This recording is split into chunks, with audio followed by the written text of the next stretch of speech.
This is the Louie Tee Network. In the lab room.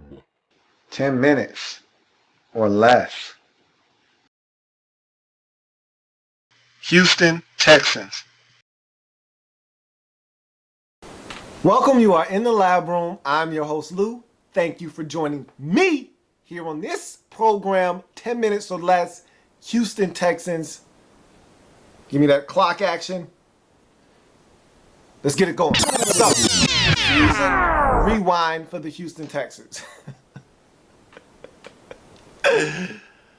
Wow.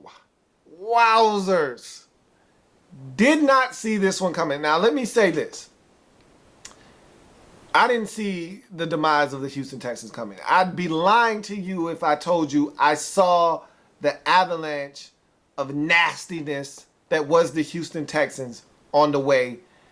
After the 2-0 start, I was one of the people complaining about that 2-0 start. You know how you're a fan of a team, and I'm not a Texans fan, but you know how it is when you're a fan of a team and you expect to win, and the wins aren't pretty. You get them nonetheless, but you feel like you're supposed to handle a certain team a certain way, and you don't. You get the win, but you're not satisfied. You're like, we won the game, but we were supposed to blow these guys out, or we were supposed to win this game handily or comfortably. That's how I felt about the Texans early in 2013. I just like, hey, you were down 21 to the Chargers. I don't know how I feel about that. Now, you came back and won, but I don't know how I feel about that win.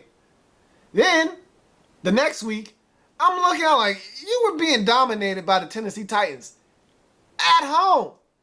But you still won because they were being the Tennessee Titans. But how do I feel about those two wins? You won, but you were trailing for the majority of both of those games, and you shouldn't have won either one of them. So, I was one of the ones complaining about the Texans 2-0 start. But only if I knew what was to come, you would have taken those two wins, because those were the only two you were going to get all season long. Now, you had a lot of different things happen. Injuries, your coach had a stroke. It was bad. You got to test out some of your quarterbacks, find out what you had, what you didn't have. You had an injury to arguably your best player in Arian Foster. Andre Johnson wasn't happy. Matt Schaub blew up in the worst way. And it just got bad for the Texans. And we know how it is. When it rains, it pours. And it was a torrential downpour in Houston, to say the least. 2-14, number 1 overall draft pick.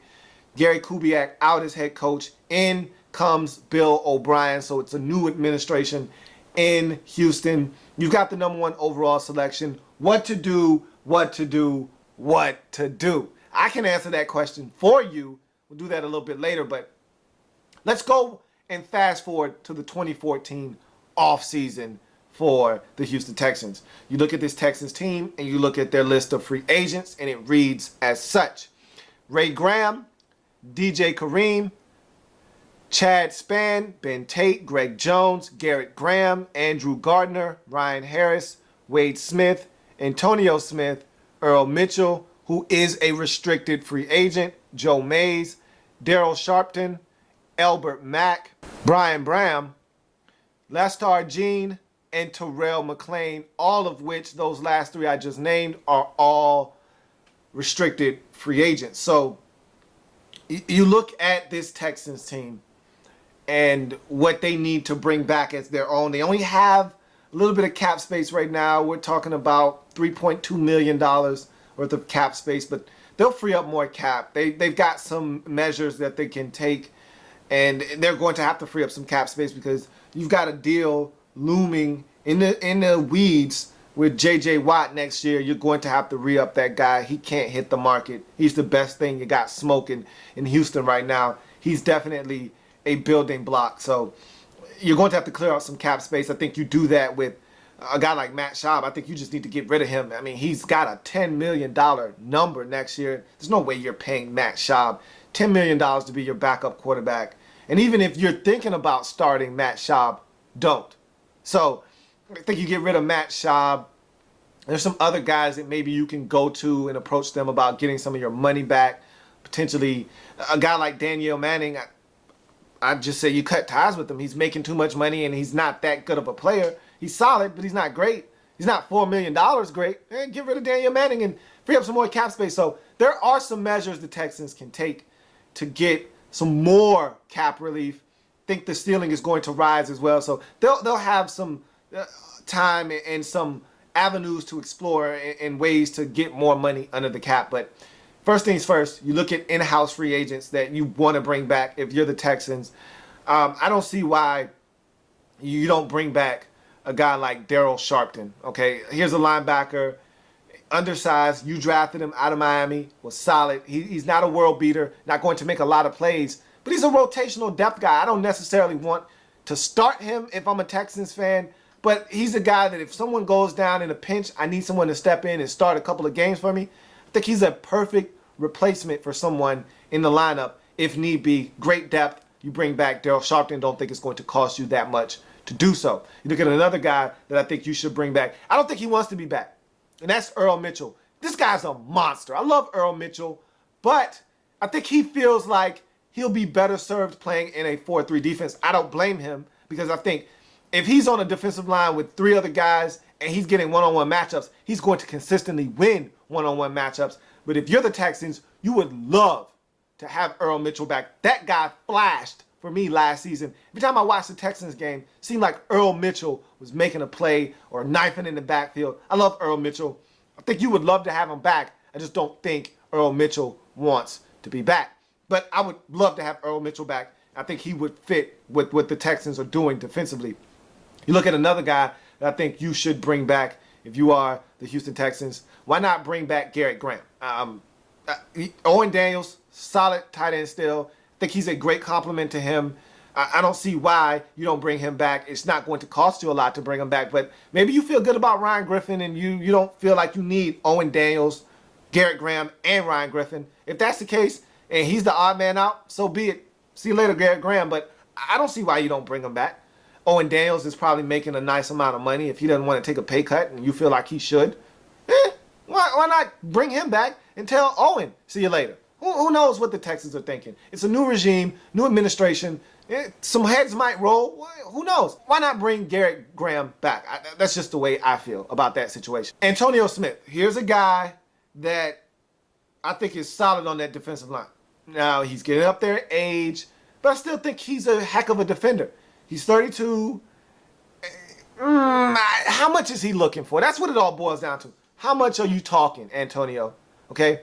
How much are you looking for? If he's being reasonable, you bring him back. If he still thinks he's 27 and he's in the prime of his career and he's looking to be paid as such, then you tell Antonio Smith, ching! Off with his head, walk the plank. So it's all in what he's looking for. If he's being reasonable, if the dollars make sense, make the deal. If they don't, then don't.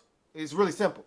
So I would bring him back too because to me, this defense is extremely solid. I mean, they were still one of the better defenses in the league last year. You just had a lot of injuries, and you still were solid. Offensively is where you struggled last year. Speaking of which, let's go to team needs. You look at this Texans team and their team needs.